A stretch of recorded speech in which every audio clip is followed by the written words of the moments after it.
Merhaba, Kariyer Kılavuzu'na hoş geldiniz. Bu hafta konumuz Erasmus programı ile Avrupa'da nasıl üniversite okuyabilirsiniz?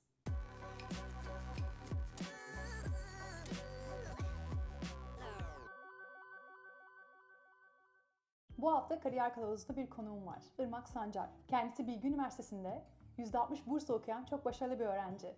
Erasmus programı nasıl gidebilirsiniz? Oradaki yaşamınız nasıl olur? Programda ne kadar harcarsınız?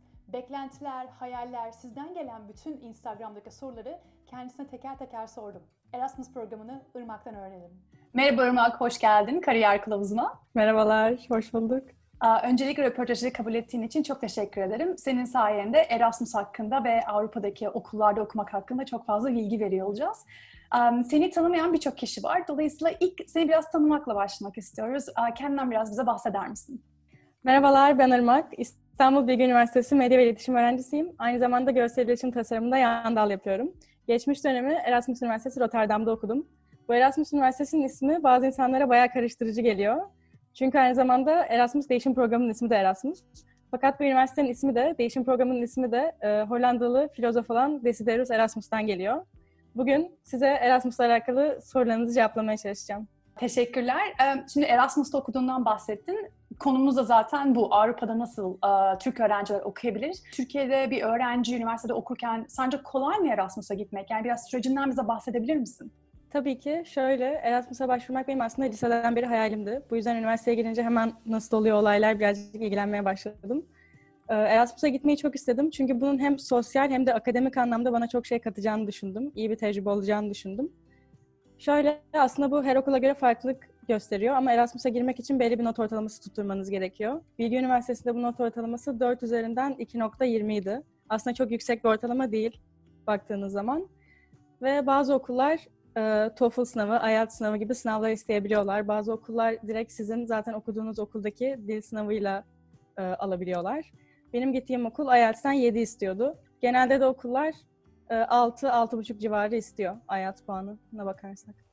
İngilizceyi biliyor muydun? İngilizce hazırlık sürecinden biraz bahsedebilir misin? Çünkü bizi izleyen her kişi şu anda yani İngilizce tamamen 7 seviyesinde bilmiyor olabilirler. Şu anda İngilizce çalışıyor olabilirler. Kendini geliştirmek için, o sınavda o dereceyi alabilmek için neler yaptın? IELTS'e girmeden önce sadece böyle bir 10 ders civarı bir ders aldım bir kursa gidip. Ve cidden çok yararlı oldu. Böyle kurslara gitmelerini öneriyorum. Cidden yararlı oluyor. Sadece bu dil sınavına özel bir kursa gittin. Yani sadece bunu geçip hazırlanabilmek için. Okay.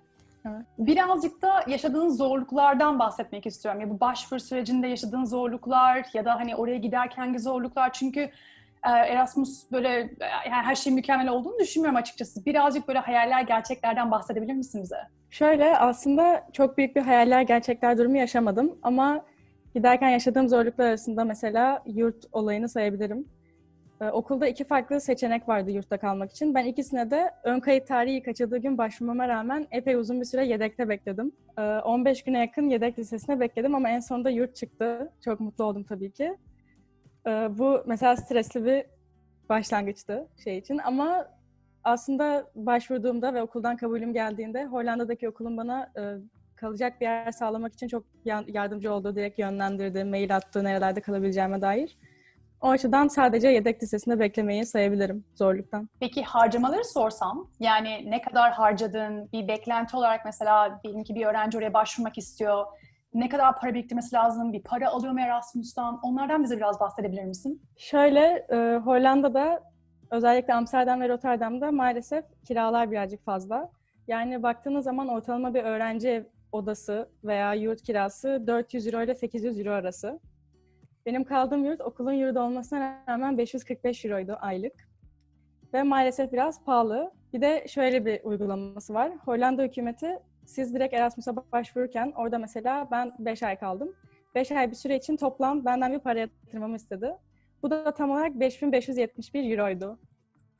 Ama şöyle bunu yatırıyorsunuz. Oraya gittikten sonra Hollanda hesabı açtıktan sonra size bu parayı geri yatırıyorlar. Bu sayede orada parasız kalmayacağınıza dair bir kanıt sunmuş oluyorsunuz diyelim. Tabii aynı zamanda sizin Türkiye'deki okuldan aldığınız bir hibe de var. Maalesef benim şansıma o sene Erasmus'a çok kişi başvurduğu için kısmi hibe çıktı. Normalde kaldığınız her ay için 500 euro gibi size bir bütçe sağlıyorlar. Aslında Gayet iyi bir bütçe. Ama ben 4 ay için 500 euro alabildim sadece. Bu da tabii yani 5 ay kaldım. İşte aşağı yukarı kiramı karşıladı. Ama toplamda bu hibe artı 5571 euro ile beraber hiç dışına taşmadan yaşadım diyebilirim. Yani çok rahat yaşamadım, hesaplayarak yaşadım ama gezecek param da kaldı. İtalya'ya gittim, Almanya'ya gittim, Belçika'ya gittim. Yani epey güzel yaşadım aslında. Şimdi anladığım kadarıyla birazcık da zorluk olmuş orada. Çünkü önce o bir paranın toplanması gerekiyor. Bunu ailenle paylaştığın zaman bir tepki aldın mı, destek aldın mı? Onları ikna etmek için Erasmus konusunda ne gibi taktikler uyguladın? Hani bunu yapmak isteyen öğrenciler varsa onlara neler önerirsin? Çünkü bu aslında çok büyük bir rakam bahsettiğin. Şöyle, şansıma ailem çok destekliyordu bu yurt dışında okuma konusunu. Bunu babama söylediğim zaman tabii böyle bir hayal kırıklığı olduğu yüzünde gördüm. Ama gerçekten çok destekleyicilerdi. Bu yüzden bir şekilde topladılar ve çok yardımcı oldular. Yani gerçekten iyi bir tecrübe. O yüzden bilmiyorum, hani ikna edebiliyorsanız ve bu parayı verme şansınız varsa gerçekten öneriyorum. Neden Hollanda? Neden başka bir yere gitme? Neden Amerika değil? Neden özellikle orası? Hani programı getirdikleri yüzünden miydi? Yoksa hani senin seçme şansın olsaydı başka bir yer seçer miydin? Okulumdaki Amerika anlaşmaları çok pahalıydı. Erasmus'un şöyle bir avantajı var. Erasmus için ekstra bir ücret ödemek zorunda değilsiniz. Mesela ben Bilgi Üniversitesi'nde %60 burslu okuyorum. Ve Bilgi Üniversitesi'ne zaten ödediğim ücreti ödeyerek Hollanda'ya gidebiliyordum. Bir de tabii ekstra olarak daha çok, yani gideceğim ülkeden çok şeyi önemsedim. Üniversitenin başarısını, üniversitenin akademik kadrosu gibi şeylere değer verdim ve baktığım zaman Bilgi Üniversitesi ile anlaşması en iyi olan okullardan biri Erasmus Üniversitesi'ydi. Hatta çoğu yerde dünya sıralamasında 70. gibi geçiyor. Dolayısıyla ülkeden çok açıkçası okulun akademik başarısına önem verdim. Bundan birazcık bahsetmiştin aslında, fakat Erasmus'ta ne kadar kaldın tam? Sonra uzattın mı kalmanı? Uzatma ihtimalin var mıydı? Biraz ondan bahsedebilir misin? Erasmus'ta 5 ay kaldım. Uzatma ihtimalim vardı. Hatta oradayken bana bir mail geldi. Uzatmak istiyorsanız şöyle yapabilirsiniz vesaire gibi. Ama benim hem yandalım var ve böyle bir yandal dersleri tam olarak sayılmıyor. Ekstra kredi almam gerekiyor vesaire. Ben onu çok riske atmak istemedim açıkçası. Bir de aslında şans da oldu. Bu korona virüsü çıkınca Türkiye'ye dönmüş oldum tam zamanında aslında. Erasmus'a peki kaçıncı sınıfta başvurdun ve üniversite bir öğrencilere başvurabilir mi? Ben Erasmus'a 3. sınıfta başvurdum ve 4. sınıfta gittim. 1. sınıf öğrencilere de başvurabilirler.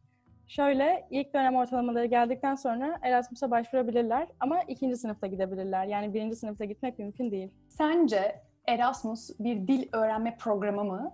Yoksa eğitim orada devam etmek için hani ekstra derslerini orada aldığın bir yer mi? Çünkü birçok öğrenci sanırım bunu karıştırıyorlar kafalarında. Özellikle Instagram'dan sana soru sormalarını istediğim zaman bu soru çok gelmişti. Erasmus bir dil programı. Şöyle, bence Erasmus bir dil öğrenme programı değil.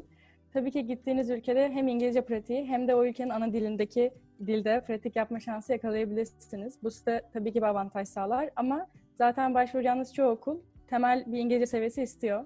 İyi bir İngilizce seviyesi hatta. Bu yüzden zaten İngilizce bilerek ve dersleri anlayabilecek seviyede İngilizce bilerek Erasmus'a gitmeniz gerekiyor. Erasmus'un sence en iyi yanı neydi? Erasmus'un birçok iyi yanı vardı ama en iyi 2 yanını söyleyeyim. Bence başka bir ülkedeki eğitim sistemini yakından görmek çok yardımcıydı bana. Çok yardımcı oldu. Kariyer planlarım için de çok iyi oldu açıkçası.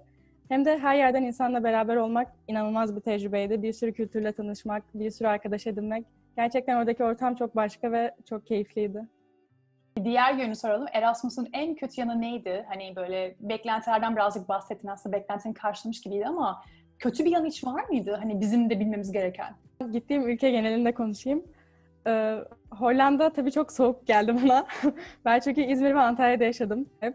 Ve Hollanda'ya gittiğimde hava hep çok kapalı, çok yağmurlu, çok soğuk. Bir süre sonra gerçekten beni daraltmaya başladı.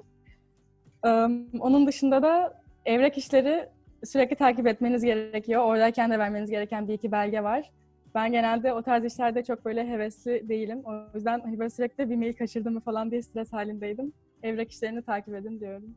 Bütün işlemleri kendin mi yaptın Irmak? Yani bir şirketle çalıştın mı, yoksa şimdi evrak işlemlerini takip etmekten bahsettin.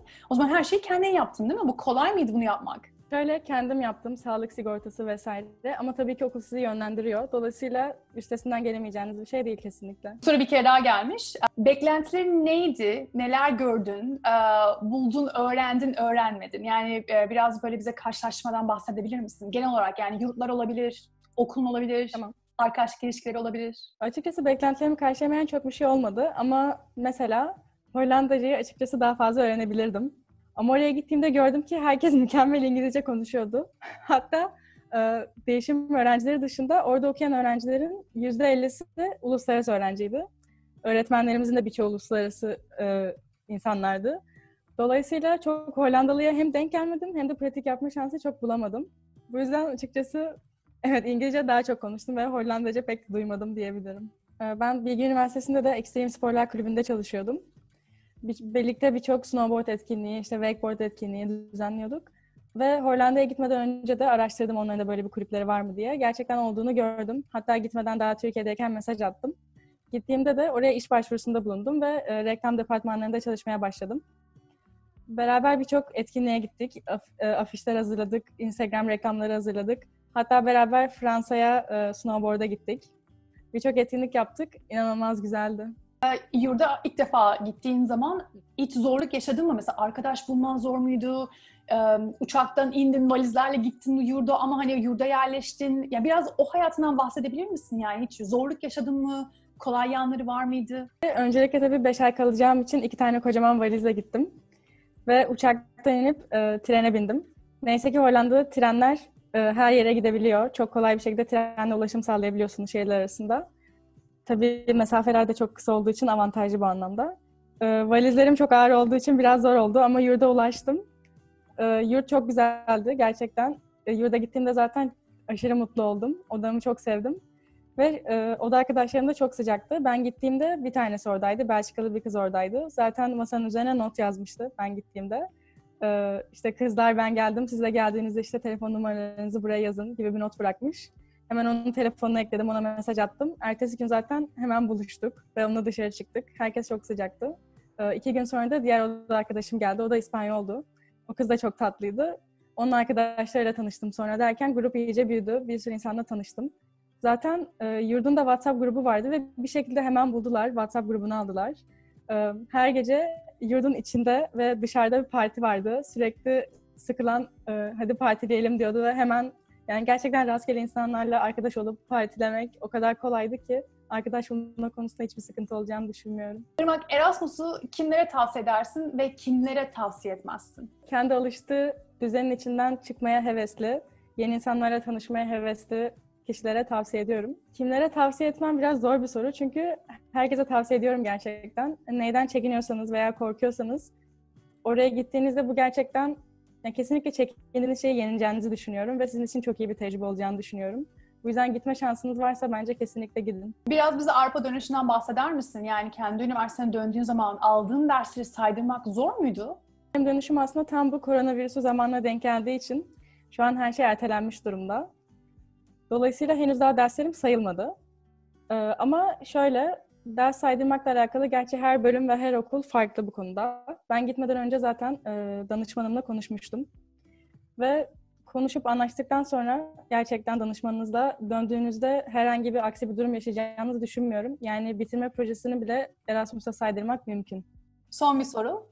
Seni izleyen öğrencilere ve seni izleyen ailelere Erasmus hakkında neler önerirsin? Başvuru sürecinde, orada kalırken, bu paraları onaylarken, önerilerin nedir bu bütün işlemlerden geçmiş bir öğrenci olarak? Fark ettim. Çoğu insan Erasmus'u bir parti ve eğlence olarak görüyor sadece.